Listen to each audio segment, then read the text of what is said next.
Pembentukan karakter dan disiplin positif atau disiplin tanpa kekerasan pada anak. Pertemuan 5. Tujuan 1. Meningkatkan kesadaran orang tua terhadap pembentukan karakter anak secara Islami. 2. Meningkatkan kesadaran dan kemampuan orang tua untuk menggunakan cara-cara yang positif atau tanpa kekerasan dalam mendisiplinkan anak. Durasi 1 jam 10 menit. Alat dan bahan: buku Menjadi Orang Tua Hebat, lembar balik Pembentukan Karakter dan Disiplin Positif, Disiplin Tanpa Kekerasan.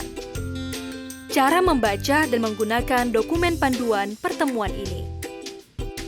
Panduan pertemuan ini berisikan rangkaian kegiatan yang akan dilaksanakan kader selama pertemuan. Kader perlu membaca instruksi-instruksi yang ada sebelum melaksanakan kegiatan yang diminta. Kalimat yang tertulis di dalam kotak berwarna hijau adalah materi yang perlu dibacakan kader langsung kepada peserta seperti yang tertulis. Untuk membantu menjelaskan topik pertemuan, kader akan menggunakan lembar balik dengan cara penggunaan sebagai berikut. Masukkan tangan kiri ke dalam lipatan segitiga lembar balik. Arahkan lembaran judul dan lembaran untuk peserta pada halaman-halaman berikutnya kepada peserta. Pastikan bahwa peserta paling belakang dapat melihat gambar dan tulisan yang ada. Lembaran yang menghadap kader adalah petunjuk dan bahan penjelasan yang perlu dibacakan langsung oleh kader pada saat menyampaikan materi. Kader dapat membalik lembar demi lembar selama pertemuan berlangsung, sambil membacakan penjelasan pada lembaran untuk kader. Pembukaan 1. Kader mengucapkan salam dan menyampaikan tujuan dari pertemuan. Assalamualaikum warahmatullahi wabarakatuh. Waalaikumsalam. Selamat pagi ibu-ibu, ketemu lagi dengan saya. Masih ingat nama saya pastinya. Iya, terima kasih untuk ibu-ibu yang sudah berhadir hari ini, sudah menyempatkan waktunya, meluangkan waktunya untuk bertemu hari ini. Seperti biasa, kita belajar, saling berbagi pengalaman, saling berbagi informasi dan pengetahuan untuk pembelajaran bersama. Nah, hari ini pertemuan kelima. Seperti yang sudah saya sampaikan di pertemuan keempat, hari ini kita lebih banyak diskusi tentang pembentukan karakter dan disiplin positif. Kemarin di pertemuan keempat kita ada sedikit mengulas tentang disiplin positif ya ibu-ibu ya. Apa itu disiplin positif? Hari ini kita lebih banyak menggali dan berdiskusi apa itu sih sebenarnya disiplin positif, apa yang harus dilakukan oleh kita untuk menerapkan disiplin positif di rumah. 2. Kader memimpin doa. Jika memungkinkan, kader meminta salah satu peserta untuk secara sukarela memimpin doa. Nah, sebelum kita mulai diskusinya, kita awali dengan doa seperti biasa. Terima kasih. Baiklah, sebelum kita mulai, kita baca doa dulu. Bismillahirrahmanirrahim. Al-Fatihah. 3. Kader mengajak peserta untuk mengingat kembali apa yang dipelajari pada pertemuan sebelumnya. Selanjutnya kita sedikit mereview ya, melihat kembali apa yang sudah kita pelajari, apa yang sudah kita pahami dari pertemuan sebelumnya, pertemuan keempat. Kemarin kita belajar tentang apa? Peran ayah dan juga hak anak. Gimana Kak Mupi? Kita belajar tentang peran ayah dan juga tentang hak anak. Ya, tentang perlindungan anak. Nah, 4. Kader bertanya kepada peserta tentang tugas rumah yang sudah dilakukan. ibu-ibu pasti sudah dong melakukan tugas rumahnya. Siapa yang sudah memberikan informasi ke anggota keluarganya? Kalau sudah, dengan siapa? Ayo. Terima kasih Bu. Mengenai PR kemarin, Alhamdulillah saya udah melaksanakan semampu saya, Iya, terutama buat suami saya. iya. Karena ini bukan hari pertama, dia begitu pulang udah nanya, dapat apa hari ini? Ya kan lebih enak kita Iya. mengutarakan, ya Iya. udah semua apa-apa yang ini Iya. udah saya utarakan. Alhamdulillah hasilnya hari ini kan anak kumpul PR. Iya. Alhamdulillah begitu saya bilang, gimana nih hari ini nanti jam 9 si kakak harus ngumpul PR karena selama ini kan daring, nulisnya di buku, Iya. harus dikumpul sama ibu wali kelasnya. Boleh saya yang bawa? Alhamdulillah rupanya kan udah nyambung. Iya. Ya Bu, ya begitulah. Terima Wah, hebat sekali kakak ini. Oke. Kemudian KKA ya ibu-ibu ya, anak-anak sudah distimulasi ya sesuai dengan hasil cek KKA yang kemarin. Gimana perkembangannya anak-anak di rumah ibu-ibu? Apakah sudah distimulasi, sudah dilakukan? Sudah ya, sudah dicek ya ibu-ibu ya. Sehat ya ibu-ibu, anak-anak di rumah? Sehat ya, alhamdulillah. 5. Kader melakukan penyegaran suasana dengan memeragakan salam BKB dan meminta peserta untuk mengikuti gerakan yang dicontohkan kader. Orang tua hebat, balita cerdas, keluarga bahagia. Yeay, tepuk tangan. Oke. Pengenalan topik. 6. Kader meminta peserta untuk menyampaikan pengalaman tentang cara membentuk karakter anak. Kader bisa mengajukan pertanyaan sebagai berikut. Nah, kira-kira ketika mendengar kata karakter nih, apa ya kira-kira karakter itu? Apa ya karakter? Boleh Kak? Hah? Kelakuan, baik. Kemudian ada yang lain selain tadi yang disampaikan kelakuan, ada lagi nggak? Apa sih sebenarnya karakter itu? Ciri-ciri dari si anak ya dalam fase-fase masa pertumbuhan ya dan kembang anak. Ada lagi? Kepribadian. Oke, kepribadian. Iya, karakter. 7. Kader mengucapkan terima kasih, lalu menyimpulkan. Oke, terima kasih ibu-ibu atas jawabannya. Nah, sudah betul yang sudah disampaikan ibu-ibu. Jadi karakter itu, kalau saya boleh tambah ya, sebenarnya kan itu berawal dari perilaku dan sikap orang tua yang menjadi teladan anak. Itu yang membentuk sebenarnya proses membentuk karakter si anak.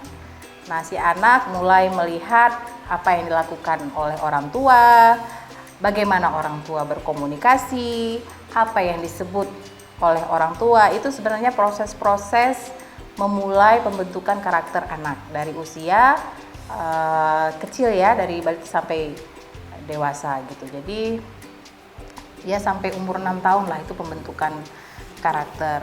Nah, karakter itu sendiri dia semacam watak sifat yang mempengaruhi pikiran, perilaku, budi pekerti, dan tabiat. Dan ini semua dimiliki oleh setiap makhluk termasuk anak-anak. Jadi itu karakter. Kita pun juga begitu. Pada masa kecil, karakter kita dibentuk dimulai dari keluarga inti, dari ayah dan ibu.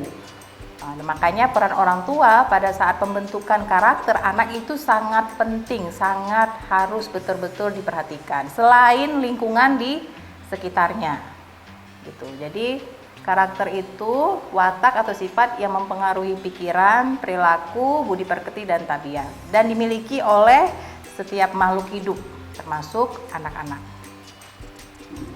Jadi anak kita hari ini karakternya tercipta itu udah pasti ada kontribusi orang tua, karena orang tua yang mengasuh anak-anak, lebih banyak waktu orang tua dalam pola pengasuhan. Selain nanti ada pengaruh-pengaruh lain di luar lingkungan keluarga ya, dari keluarga besar, lingkungan sekitarnya, rumah, tetangga, teman-temannya, dan lain-lain gitu. Bahkan di sekolah sekalipun gitu. Itu juga proses-proses membentuk karakter anak. Kemudian ibu-ibu Nah, karakter itu terbentuk dari kebiasaan sehari-hari. Kebiasaan kita sehari-hari di rumah dalam proses mengasuh anak. Jadi karakter itu terbentuknya dari proses orang tua, ayah dan ibu, atau ibu saja ya, kalau orang tua tunggal baik ayah saja gitu ya. Dalam proses pengasuh ada sikap-sikap kita kan, ada perilaku-perilaku kita sehari-hari, kebiasaan-kebiasaan kita sehari-hari, itulah proses membentuk karakter anak. Jadi jika anak diasuh dalam pola kekerasan, maka karakter anak akan terbentuk, akan ada dampak akan ada dampak kebiasaan yang dia ikuti dari kita, ya. Jadi kalau kita juga menerapkan tanpa kekerasan, maka karakter itu juga akan terbentuk di anak-anak. Dia akan melakukan hal yang sama nanti ke anaknya atau ke temannya gitu. Itu jadi maka sangat dipengaruhi dengan kebiasaan di rumah sehari-hari gitu. Karakter kalau sudah tercipta, dia kan akan terus berjalan ya dengan proses, dan dia akan terus mengulang. Merubah karakter itu jauh lebih sulit. Jika itu sudah tercipta. Nah, makanya pola asuh itu yang harus kita jaga sebagai orang tua di rumah. Ketika saat berinteraksi dengan anak-anak, mengasuh anak-anak dari usia sejak baru lahir sampai usia 6 tahun ya. Itu proses-proses sangat penting di tumbuh kembang anak dalam membentuk karakter si anak. Gitu. Kemudian sering-sering memberi pujian ke anak. Terima kasih gitu kan. Pujian itu apapun yang dia lakukan itu harus dipuji. Pujian itu akan memberi semangat. Jika anak semangat, anak juga akan sehat. Gitu. Posisinya tidak terpuruk. Kalau misalnya segala sesuatu disalahkan, misalnya seperti itu kan. Orang tanpa sadar misalnya kita belum bertanya sudah mengatakan, oh kamu salah. Tapi alasan salah kita nggak pernah mau dengar gitu. Jadi pujian ini sebenarnya sangat berpengaruh dengan pembentukan karakter dan sangat berpengaruh dengan perasaannya, tumbuh kembangnya. Itu ada sambungannya. Jadi sikap, cara, komunikasi, bahasa tubuh, fisik dan non fisik itu sangat berpengaruh dengan pembentukan karakter di rumah. 8. Kader kemudian melanjutkan dengan meminta peserta menyampaikan pengalaman tentang cara mendisiplinkan anak. Kader bisa mengajukan pertanyaan sebagai berikut. Saya pengen dengar dari ibu-ibu pengalaman atau cara disiplin pada anak yang sudah diterapkan. Kalau saya itu ya, yang saya terapkan di rumah itu untuk anak-anak, yang pastinya semua ini juga seperti itu, ibadah. Itu udah, itu yang hal-hal kecilnya untuk yang di rumah itu seperti cuci piring itu ada jadwalnya masing-masing. Itu kalau saya sendiri. Kalau tugas si adik pagi, sore si kakaknya. Tidak boleh, kalau pagi itu si kakaknya tidak melakukan pekerjaan adiknya, kalau adiknya nggak melakukan, pokoknya punya pekerjaan masing-masing, ada jadwal. Dan yang lainnya untuk membantu saya juga. Dan satu lagi kedisiplinan saya itu HP itu. Ini kita tahu ya, semua pasti anak-anak pakai HP itu. Jam 10 malam itu semua ada di kamar saya. Gitu. Jam 10 malam. Maksudnya sebelum nonton main-main, pokoknya jam harus ada di kamar saya. Itu untuk Dan saya itu ya, Ibu? itu sama suami manggil itu. Nanti kalau kadang-kadang anak-anak kan cari apa, mamanya udah melek, udah tidur, tapi nggak ada, mana HP, nanti saya sambil melek-melek HP mana di kamar. Gitu. Itu untuk saya. Itu saja ya. Terima kasih Kakak, bagus sekali ada pengalamannya yang bisa di-sharing ke kita. Selain tadi ada juga disampaikan bagaimana kita bersikap ketika anak kita salah. Nah, kalau anak kita membuat salah yang sangat fatal gitu, kira-kira menurut ibu-ibu apa yang harus kita lakukan? Kita tuh sakit hatinya udah luar biasa atas sikap anak kita gitu. Tapi apa sebaiknya yang kita lakukan? Gimana, Kak? Ini pengalaman orang tua pribadi. Di saat anaknya salah, terutama kami yang udah besar nih, pertama orang tua kami itu bertanya dulu kenapa. Ditanya dulu kenapa bisa seperti itu, dikasih nasihat, kayak enggak dimarahi. Enggak dikasih nasihat dulu, ditanya dulu, habis itu baru dikasih nasihat. Ini kenapa? Oh, ini nggak boleh. Ini nggak boleh. Ini nggak bagus. Yang bagusnya seperti ini. Dikasih contohnya sama orang tua. Ya, artinya ada informasi alasan. Ketika kita melarang anak, melarang dalam arti yang positif ya, kita harus menjelaskan mengapa dia tidak boleh. Artinya anak-anak tahu, oh kalau saya begini, maka akibatnya seperti ini.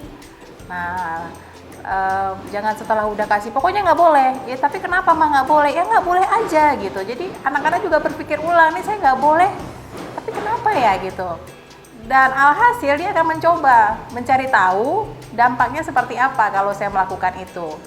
Artinya kalau akhirnya terluka, maka si anak akan terluka karena tadi dia tidak tahu sebenarnya apa akibat ketika dilarang oleh orang tua gitu kan, tidak diberikan alasan. Nah, sebaiknya memang harus diberikan penjelasan-penjelasan tambahan, misalnya kita menyepakati aturan gitu kan. Nah, kalau ada yang boleh dilakukan, ada yang tidak boleh dilakukan.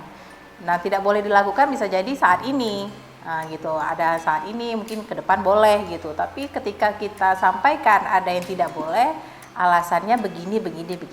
Ini akan kalau kita lakukan akan berakibat begini. Jadi ada penjelasan tambahan dan si anak juga tahu. Lama-lama dia akan paham. Mama bilang kalau begini nanti dampaknya seperti ini gitu. Ya seperti kemarin misalnya dalam proses memberi perlindungan ke anak. Kalau kamu jumpa orang yang tidak dikenal, kalau dia memberi permen, tanya dulu misalnya atau langsung berkata tidak. Itu kan kenapa berkata tidak? Kita berikan penjelasan. Jadi ketika anak menjumpai orang-orang yang belum dikenal, dia tidak serta-merta mau misalnya dikasih permen, mau misalnya diajak ke suatu tempat gitu, nggak langsung mau gitu. Jadi ada hal-hal yang sudah kita jelaskan, kemudian anak-anak bisa bersikap seperti yang kita sepakati dan itu udah melindungi anak kan jadinya gitu. Jadi anak-anak kita juga aman gitu. Jadi proses-proses ini yang terus harus kita latih supaya ini menjadi kebiasaan baik di rumah. 9. Kader mengajak peserta untuk membuat komitmen sebelum memulai diskusi tentang cara yang lebih positif dalam mendisiplinkan anak. Ya, jadi mulailah dari hari ini kita buat kesepakatan dengan diri sendiri, ibu-ibu ya, dengan diri sendiri bahwa kita akan lebih positif menanggapi anak-anak kita, bersikap di depan anak-anak kita. Harus dimulai dari diri sendiri kan. Mulai hari ini kita harus berjanji dengan diri sendiri, saya akan lebih banyak bersikap positif dengan anak-anak ya. Berjanji ya Bu ya dengan diri sendiri ya hari ini ya. Ya, ini janjinya saya tempel supaya lebih ingat ya ibu-ibu. Berjanjilah, setidaknya yang ada di ruangan ini hari ini kita berjanji membuat kesepakatan bersama kepada diri sendiri lebih positif menanggapi kelakuan anak-anak. Setiap kelakuan anak-anak yang kita angkat negatif itu ada sebab ya ibu-ibu. Pasti ada latar belakang yang membuat perilakunya menjadi negatif. Itu yang harus kita gali. Kenapa? Makanya kita tanya ketika kita jumpai anak kita rangkul, kita tanya mengapa adik seperti itu. Adakah orang lain yang membuat adik menjadi sedih atau apa gitu. Setiap perilaku anak itu pasti ada latar belakang yang mengisahkan si anak akhirnya bersikap seperti itu. 10. Kader menambahkan bahwa dalam agama Islam juga dituntut agar orang tua mengasuh dan mendidik anak dengan baik dan lemah lembut. Ada banyak kutipan ayat yang bisa dijadikan dasar dalam hal ini. Kader bisa mengacu pada bahan bacaan pertemuan 5 yang bisa dilihat di bagian akhir panduan pertemuan ini. Kegiatan inti 11. Kader menyampaikan cara membentuk karakter anak menurut Islam dengan menggunakan lembar balik disiplin positif, disiplin tanpa kekerasan. Oke, saya akan pakai lembar balik.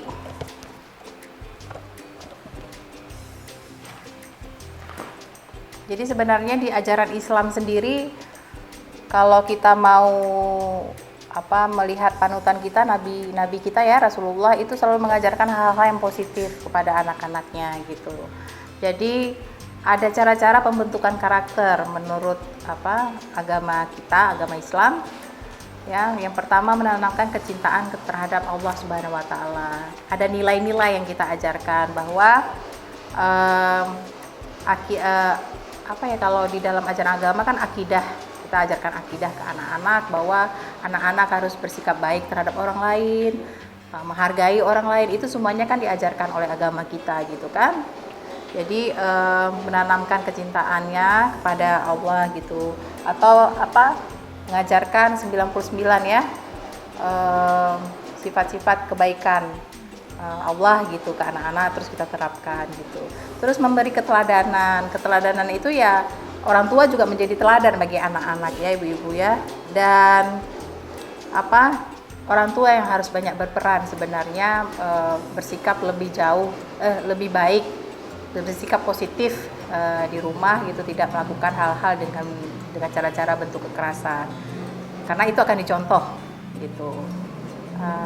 Ada kekhawatiran juga misalnya kalau orang tua pelaku kekerasan, maka dia akan melakukan hal yang sama dengan keluarganya sendiri pada saat nanti, karena dia melihat terus-menerus kan di keluarganya seperti itu dan dianggap baik karena tidak ada yang berubah gitu. Jadi itu akhlak keteladanan itu memang dimulai dari kita sebagai orang tua gitu.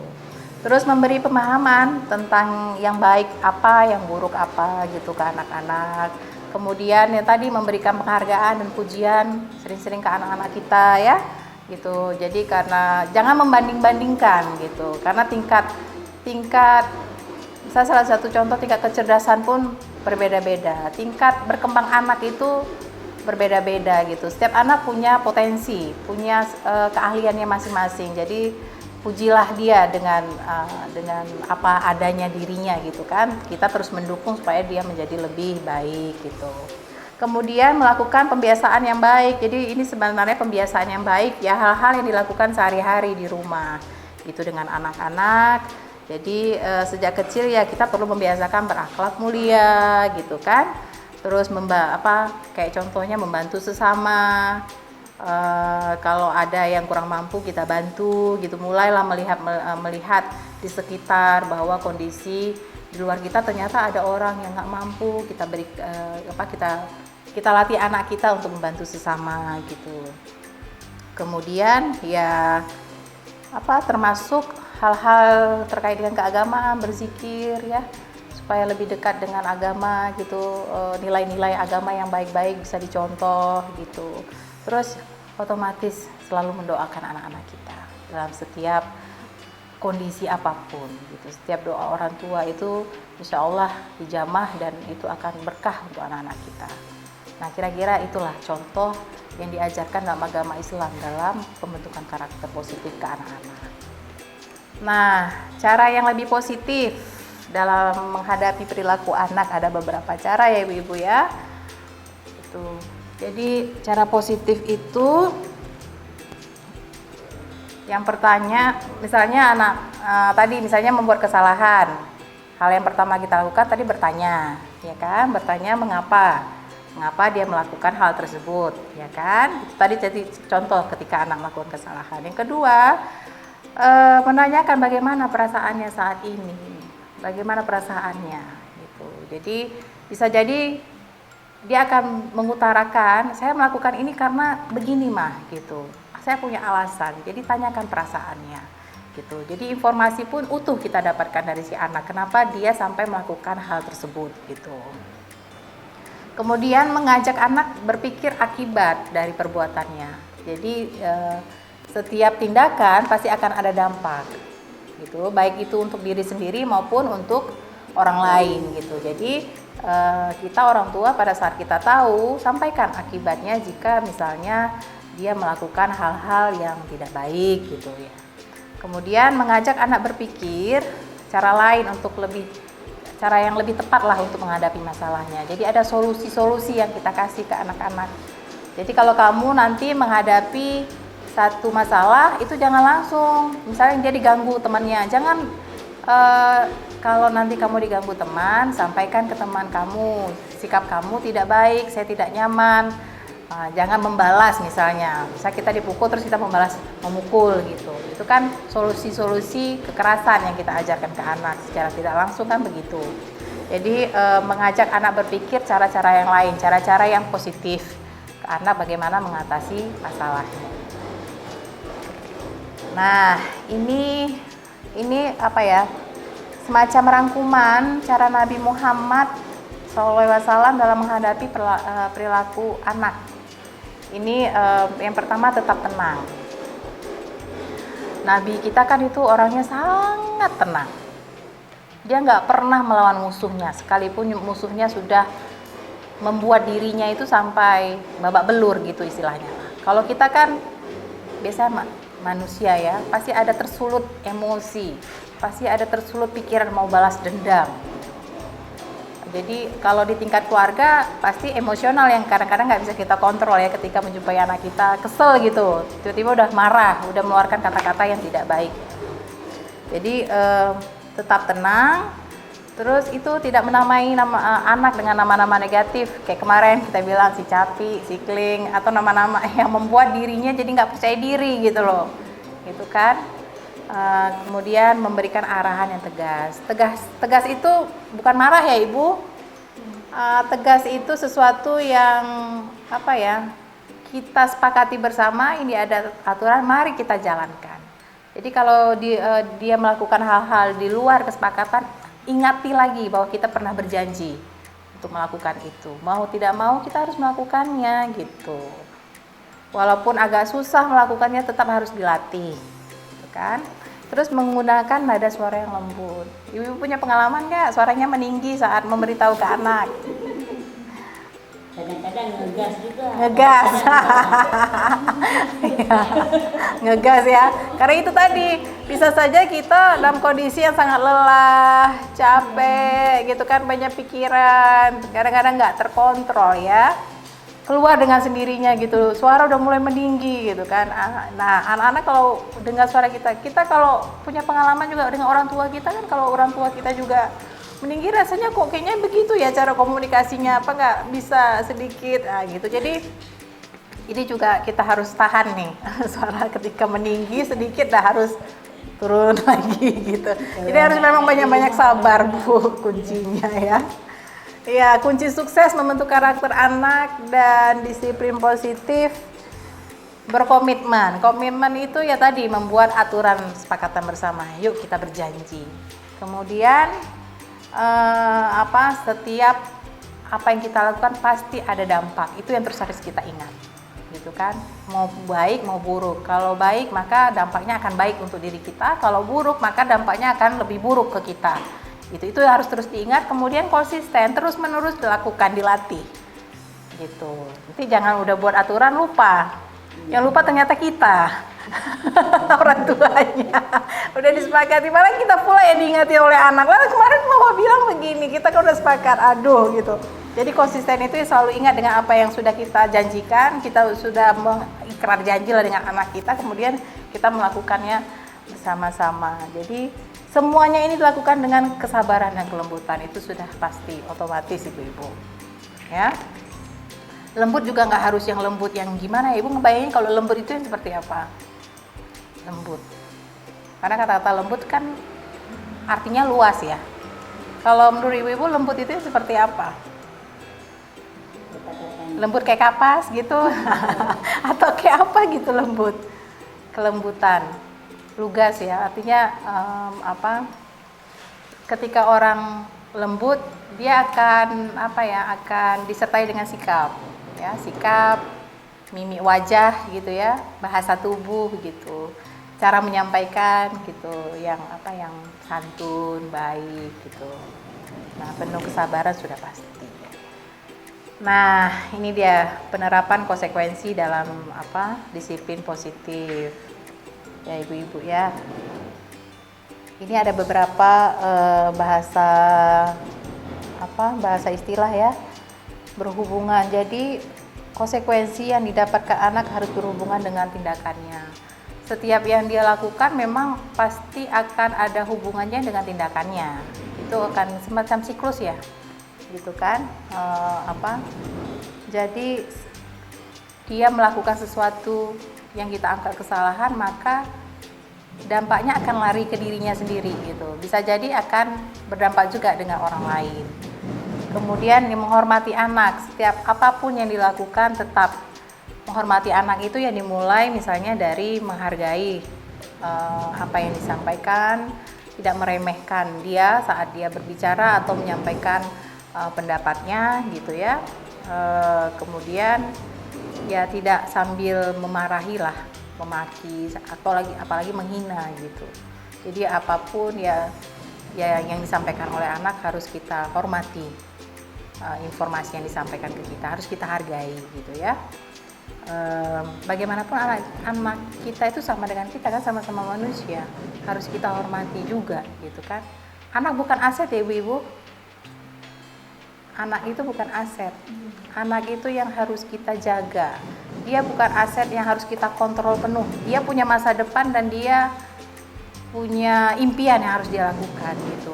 Impian itu yang kita harus jaga betul, gimana caranya kita lakukan dengan hal-hal yang positif gitu. Jadi harus betul-betul kita bimbing, kalau bahasa umumnya kita bimbing, kita lindungi sudah pasti. Kemudian logis, jadi setiap apapun informasi yang kita berikan ke anak ya harus masuk akal lah. Logis ya, dengan dampak yang akan dia terima gitu. Jadi bukan informasi-informasi tiba-tiba kita udah ngomong kemana-mana gitu, terus nggak ada hubungannya sama tindakan dia gitu ya kan. Misalnya dia mengotori lantai, terus kita udah ada aturan di rumah, siapa yang mengotori lantai maka dia akan membersihkan. Oke, dia akan membersihkan lantai yang kotor, terus tiba-tiba kita udah bilang kamu harus bersihkan satu rumah. Gak logis, maksudnya nggak nyambung dengan apa kesalahan yang dilakukan gitu. Jadi konsekuensi yang dia terima tidak sesuai dengan kesalahan yang dia sudah perbuat. Dia hanya misalnya satu ruangan yang dia kotori, tapi kita berikan konsekuensi dia harus membersihkan satu rumah. Itu sangat tidak logis ya ibu ya. Jadi yang kemudian itu ada dialog. Jadi komunikasi tadi, ada interaksi dengan anak. Nah itu cara-cara. Ada 4 prinsip sebenarnya tindakan yang kita berikan, ya konsekuensi setiap apa yang dia lakukan. 12. Kader membagi peserta ke dalam 3 atau 5 kelompok sesuai banyaknya peserta yang hadir dan meminta masing-masing kelompok untuk mendiskusikan contoh kasus berikut selama 5 menit. Ada tugas kelompok ini ibu-ibu. Karena kita hanya 5 orang, saya minta Kak Agus bagian dari kelompok ya Kak Agus ya. Jadi nanti ada bentuk 2 kelompok kanan dan kiri aja ya, nggak usah menghitung lagi. Jadi saya akan membagikan satu kertas ke masing-masing kelompok, nanti menjawab saja gitu. Jawabnya per poin aja, nggak usah dikarang ya ibu ya, nanti kelamaan kita mengarang satu cerita gitu. Jadi nanti masing-masing kelompok akan menuliskannya di kertas plano. Kalau bisa sih tulisannya nanti lebih besar supaya nanti pada saat ditempel bisa dibaca oleh orang lain gitu. Nah, kelompok 1 ini kita anggap kelompok 1, saya akan bagikan kertas pertanyaannya. Ini kelompok 2 ya ibu-ibu ya. Nah, kelompok 1, jadi ini tugasnya mendiskusikan kasus, contoh kasus yang ada dalam cerita. Jadi sebenarnya apa yang harus kita lakukan jika itu terjadi. Ya ibu-ibu ya. Silakan, saya kasih waktunya 5 menit, cukup nggak ya? Cukup ya ibu-ibu?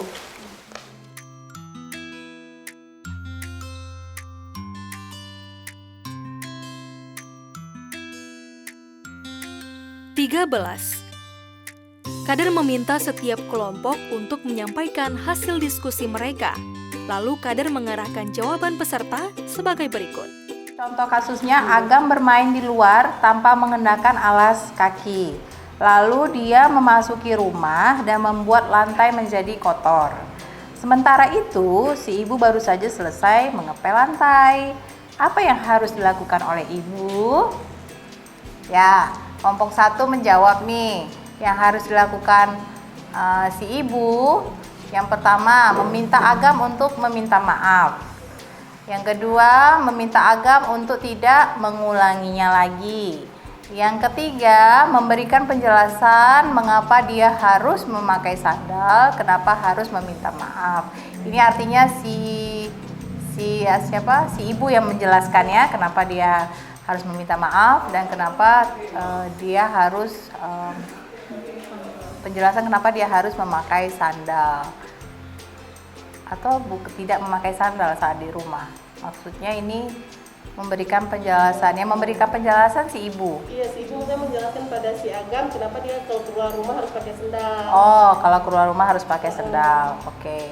Kemudian yang keempat, meminta Agam untuk membersihkan kembali lantai yang sudah dikotori. Sebenarnya jawabannya sudah luar biasa ya ibu-ibu ya, karena ada penjelasan tadi ya, ada penjelasan kenapa Agam misalnya sebaiknya tidak menggunakan sandal saat masuk ke rumah. Kalau misalnya mengenakan sandal ketika masuk ke rumah lantainya tadi bersih akan menjadi kotor kembali. Maka tadi Agam disarankan untuk meminta maaf. Nah, meminta maaf kepada siapa ini kira-kira ibu? Pada ibu. Pada ibunya. Ke ibunya. Ke ibunya minta maaf ya. Ayah minta maaf. Nah, ada penjelasan sebaiknya misal mencuci kakinya dulu baru masuk gitu kan. Jadi ada penjelasan apa yang harus si Agam lakukan ketika misalnya masuk ke rumah pada saat kondisi lantai rumah baru selesai dibersihkan atau dipel oleh si ibu gitu kan. Oke, tadi juga ada permintaan maaf ya. Bisa jadi ya melatih anak ketika misalnya dia mengakui kesalahannya maka dia harus meminta maaf kepada siapapun gitu. Ya. Nah, cara lain sebenarnya ini alternatif ya, yang disampaikan oleh ibu tadi sudah betul. Jadi orang tua juga bisa memberikan masukan atau penjelasan bahwa setiap bermain di luar Agam harus pakai sendal supaya kakinya tidak kotor gitu. Jadi pada saat masuk ke rumah pun lantai di rumah kita juga tidak menjadi kotor gitu. Itu cara-cara yang lain juga bisa kita sampaikan. Oke, tepuk tangan dulu buat kelompok 1. Keren. Nah, giliran kelompok 2 nih. Ya, untuk kelompok 2 ini ada cerita ya. Dalam beberapa minggu terakhir, Inong sering memukul orang ketika dia merasa kesal. Suatu hari ketika Inong sedang menonton TV, tiba-tiba Agam mengganti program televisi. Hal tersebut membuat Inong kesal dan dia memukul Agam. Agam berteriak kesakitan, tetapi Inong terus memukul. Jadi pertanyaannya, apa yang harus dilakukan ayah mereka? Jadi yang kami jawab itu ya sebenarnya singkat. Jawabannya, sebagai ayah atau sebagai orang tua dari Inong dan Agam itu ya mendamaikan mereka, harus mendamaikan mereka. Dan siapa yang salah di antara pastinya yang salah itu kan Inong ya, karena sudah memukul. Dan siapa yang salah harus berani minta maaf dan mengakui kesalahannya. Itu yang harus kita lakukan sebagai orang tua. Dan selalu berpikir positif orang tuanya, dalam maksud berpikir positif jangan sempat memukul anaknya yang salah, dan memberi nasihat kedua-dua anaknya. Itu saja, terima kasih. Iya, bagus sekali ibu-ibu. Jadi kalau dari jawaban kelompok 2 ada proses yang dilakukan, pertama mendamaikan. Kemudian yang bersalah harus minta maaf, gitu, meminta maaf. Nah, berpikir positif ya si ayahnya supaya apa yang disampaikan itu dengan kata-kata yang positif, tidak kemudian menggunakan kata-kata yang menyudutkan, yang meremehkan, terus yang kemudian menyakiti perasaan si anak gitu. Ya, bagus sekali ya memberikan nasihat. Nah, ada cara lain sebenarnya yang bisa kita lakukan kalau kita menjumpai kasus yang seperti itu ya ibu-ibu ya. Si orang tua bisa bertanya dulu ke anak-anak apa ini yang terjadi. Jadi orang tua nanti mendengarkan dari versi masing-masing, ya kan, apa yang terjadi sesungguhnya gitu. Nanti Agam diberikan kesempatan untuk bicara, begitu juga dengan Inong juga diberikan kesempatan untuk berbicara apa yang terjadi. Nah, kemudian yang memukulkan Inong, ya betul kan, yang memukulkan Inong berkali-kali. Nah, orang tua tinggal memberitahukan ke Inong bahwa kondisi Agam itu merasa kesakitan di saat kamu memukulnya, gitu kan. Dan beritahu juga ke si Agam kenapa Inong seperti itu, karena Inong kesal karena TV-nya tiba-tiba diganti channelnya tanpa meminta izin dulu. Jadi ada proses bahwa setiap tindakan itu ada konsekuensi yang membuat orang lain misalnya marah tadi kan. Nah, Inong marah kan tadi karena Agam menggantikan channel TV tanpa izin, ya kan, padahal Inong sedang menonton misalnya seperti itu. Nah, kemudian Agam menangis karena Inong memukul gitu. Nah, Inong juga harus diberitahu bahwa dengan pukulannya itu melukai atau menyakiti Agam gitu dengan pukulan-pukulan. Nah, kemudian didorong keduanya untuk saling minta maaf gitu. Minta maaf karena setiap perbuatan mereka berdua itu ada konsekuensi. Nah, konsekuensi itu yang harus kita sampaikan sehingga kedua anak saling meminta maaf dan saling menghargai satu dengan yang lain gitu. Ada kalau dengan peristiwa seperti itu sebenarnya ada 3 kata yang menjadi kata kunci pada saat kasus-kasus yang terjadi. Yang pertama kata tolong. Kemudian tolong itu misalnya begini, tolong ambilkan, tolong bisa nggak diganti dulu channelnya kan masih iklan gitu ya. Kemudian kata maaf. Kata maaf itu kata-kata ajaib sebenarnya, yang tanpa kita sadar itu sebenarnya sangat berpengaruh dengan perasaan seseorang. Maaf dan terima kasih. Terima kasih itu simpel sekali, tapi percayalah kata terima kasih itu sangat membuat orang merasa dihargai. Gitu. Simpel sekali. Kemudian maaf, gitu kan? Maaf juga sangat membawa perasaan orang menjadi lebih dihargai juga. Kita minta maaf karena sudah melukai perasaannya, sudah membuat kesalahan gitu. Jadi kadang-kadang kita kan menjumpai juga orang merasa dirinya benar sampai kapanpun nggak minta maaf gitu. Nah, itu tuh kata-kata ajaib yang sebenarnya bisa mempengaruhi karakter seseorang gitu. Oke, tepuk tangan dulu buat kita semua. 14. Diskusi diakhiri dengan menyampaikan kesimpulan. Ya, ibu-ibu, kita masuk kesimpulan tadi ya kan, hasil diskusi kita tadi bahwa penting berusaha mencari tahu ya alasan dibalik perilaku anak. Jadi tadi alasan dia memukul, alasan dia tiba-tiba mematikan TV, alasan tadi kenapa tiba-tiba masuk rumah dengan kaki yang kotor. Jadi berusaha mencari tahu artinya kita yang bertanya. Ya, kita yang bertanya. Kemudian mengingatkan apa akibat yang muncul. Ya kan? Akibat yang muncul itu dari konsekuensi setiap apa yang dia lakukan gitu. Nah, bersikap tegas itu tidak marah ya ibu-ibu ya. Bersikap tegas itu mengingatkan kembali pada kesepakatan yang pernah kita sampaikan, kita buat, kita sepakati bersama di rumah, dan kemudian ada janji yang harus terus-menerus dilakukan gitu. Nah, ini juga harus diterapkan dan semuanya itu demi keselamatan anak-anak kita gitu. Dan kemudian terus berusaha, jangan pantang menyerah, harus lebih banyak sabar tadi, penuh dengan kasih sayang dan kelembutan ketika memberikan informasi kepada anak-anak kita dalam proses bertanya pun, terus mendengar gitu kan. Mendengar itu kan harus mendengar aktif ya ibu-ibu ya gitu.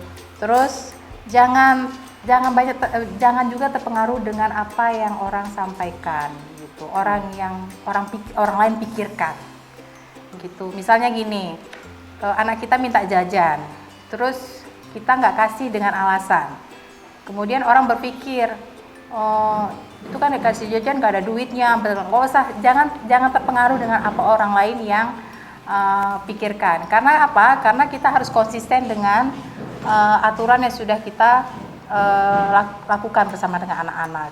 Gitu. Misalnya kita punya janji dengan anak jajan sehari, misal tidak boleh lebih dari 1 kali dalam sehari. Tiba-tiba anak minta lagi. Nah, itu yang harus kita ingatkan kan ke anak-anak. Dan sebagai orang tua juga harus menyediakan makanan di rumah gitu. Artinya ketika sudah ada kesepakatan, maka orang tua juga harus menyediakan sesuatu. Kalau misalnya anak-anak tiba-tiba meminta sesuatu ke orang tua gitu. Misalnya tadi hal kecil jajan gitu. Dan konsisten melakukannya. Konsisten itu terus-menerus melatih. Kalau kita terus melakukannya akan menjadi kebiasaan yang baik di rumah. 15. Kader memberi tantangan kepada peserta untuk mencoba menerapkan disiplin tanpa kekerasan atau disiplin positif di rumah.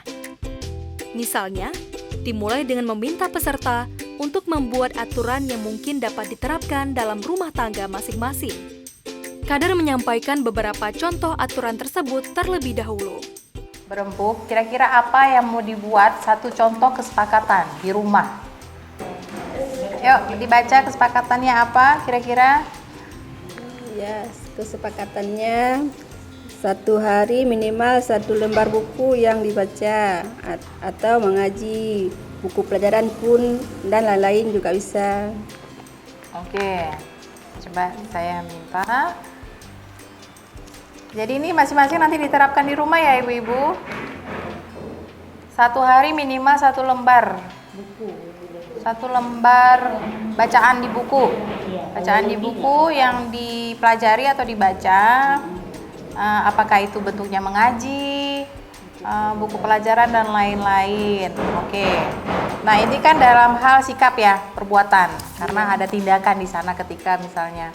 Nah, contoh yang lain sih, saya ingin berbagi contoh yang lain. Misalnya, kalau dalam hal perkataan itu membiasakan anak ketika ingin meminta tolong, biasakan dengan memulai dengan kata tolong. Nah, itu juga kesepakatan dengan anak-anak. Jadi kita ajarkan ke anak-anak, nanti kalau misalnya mau minta bantu ke orang lain, jangan lupa nak ya, menyebutkan kata tolong.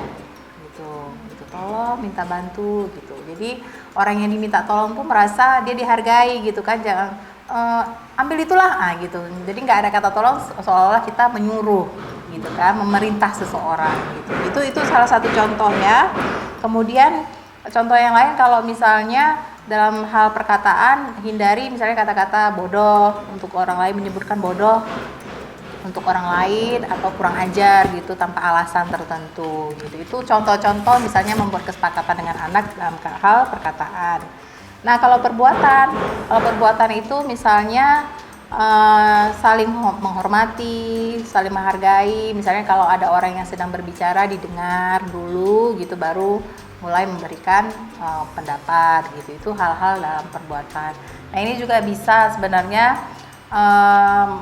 Nah, ketika misalnya meminta anak kita untuk membaca 1 lembar, maka juga ada hal yang dilakukan oleh orang tua. Apakah mendampingi, kemudian tetap dalam proses belajar didampingi, terus dibantu ketika dia membaca tugas atau apapun yang kita sepakati kan terkait dengan mengaji dan hal-hal sekolah gitu. Kemudian kalau aturan rutin keluarga mungkin bisa membuat kesepakatan jika jam makan siang kita harus bersama-sama duduk di meja makan, misalnya seperti itu, atau bersama-sama makan gitu kan, atau mau makan siang, pagi itu bisa disepakati. Itu salah satu contoh kalau untuk kegiatan rutin di keluarga gitu. Dan kemudian kesepakatan konsekuensi. Jadi setiap yang melanggar itu maka dia akan mendapatkan tugas tambahan ini. Nah, misalnya gini, jika melanggar aturan maka yang pertama harus disampaikan adalah minta maaf. Itu harus dilakukan. Itu kalau misalnya dia melakukan kesalahan. Jadi ini ada konsekuensi. Jadi kalau kamu melakukan kesalahan, konsekuensinya adalah kamu harus meminta maaf. Nah, itu kamu harus melakukannya. Itu kan. Jadi anak-anak akan terlatih ketika dia merasa, oh saya salah, saya minta maaf gitu. Jadi begitu, itu hal-hal yang kecil ya di rumah yang bisa diterapkan untuk aturan-aturan. Kesimpulan 16. Kader meminta kesediaan beberapa orang tua untuk menyampaikan pendapat tentang apa yang sudah dipelajari hari ini.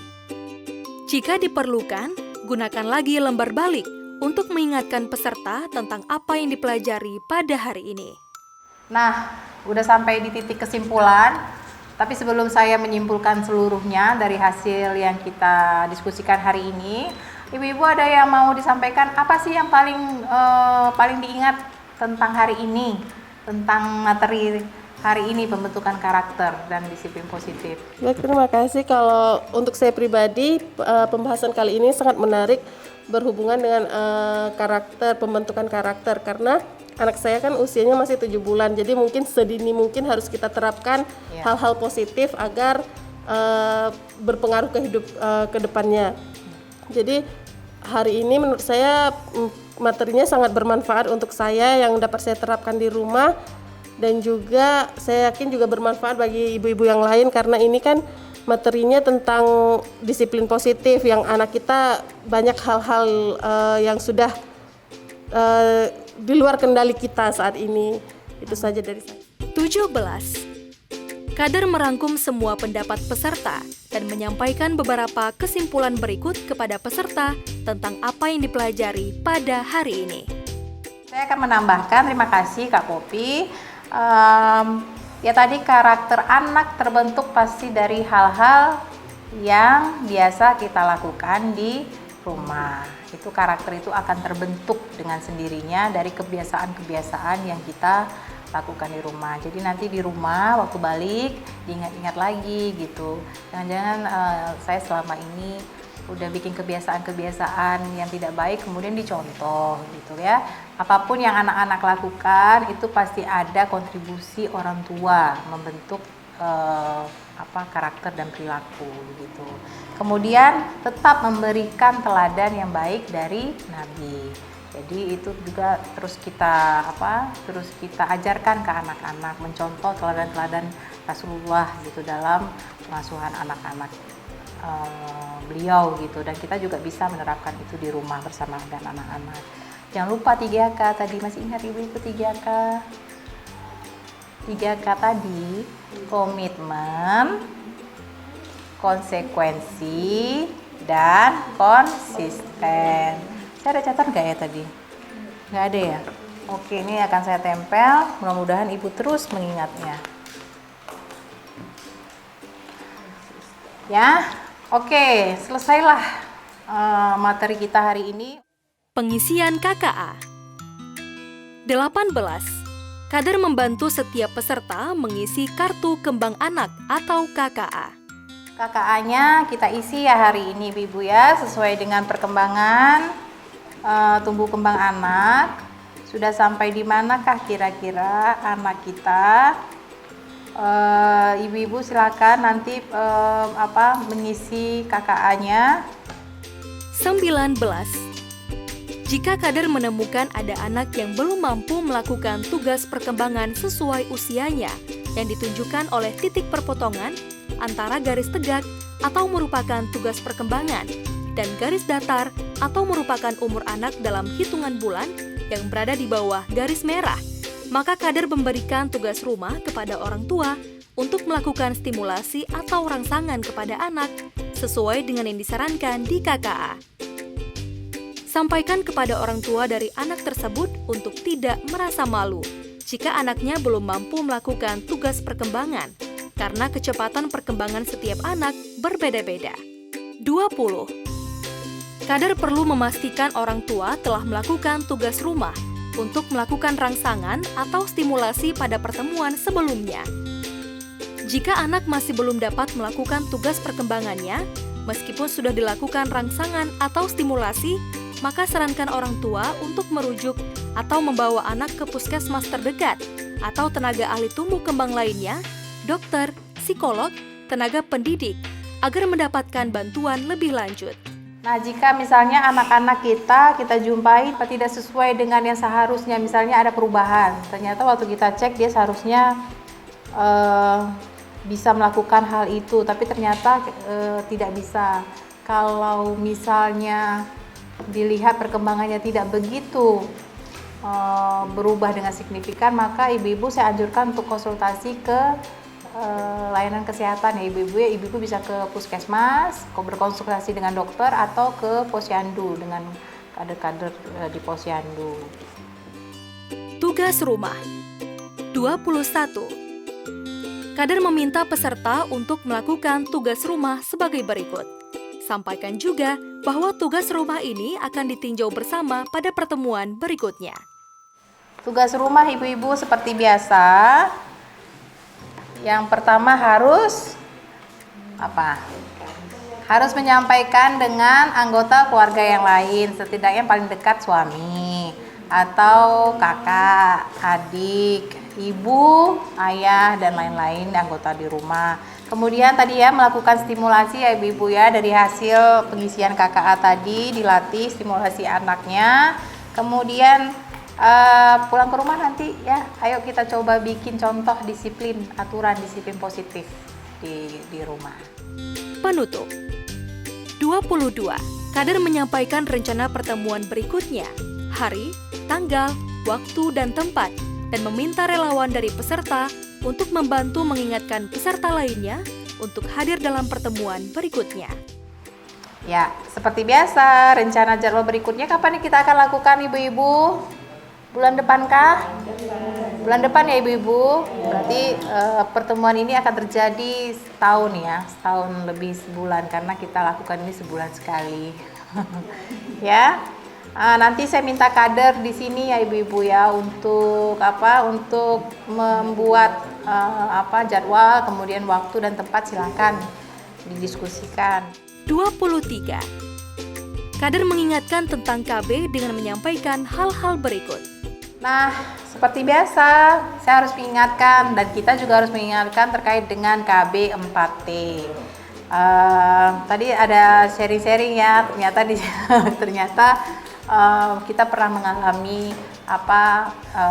mengalami salah satu dari T itu gitu. Tapi kita bisa berikan informasi ke pihak lain bahwa kalau misalnya terlalu muda itu seperti apa. Jadi sebenarnya KB itu membawa manfaat dan mengurangi resiko. Resikonya tadi ada 4T gitu kan.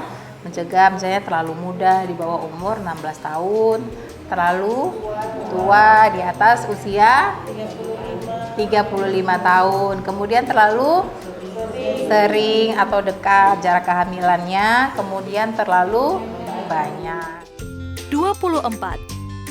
Kader mengucapkan terima kasih atas kehadiran para peserta dalam kegiatan ini. 25. Kader meminta salah seorang peserta untuk memimpin doa penutup kegiatan. 26. Kader menutup kegiatan dengan yel-yel orang tua hebat atau yel-yel kelompok masing-masing. Yel-yel, orang tua hebat. Mau jadi orang tua yang hebat? Ayo. Oke, tepuk tangan buat kita semua. Semangat ibu-ibu. Terima kasih ibu-ibu atas kehadirannya hari ini. Saya sangat mengapresiasinya karena ibu-ibu sudah meluangkan waktu. Sampai bertemu lagi di pertemuan ke-6. Oke, saya akhiri. Assalamualaikum warahmatullahi wabarakatuh.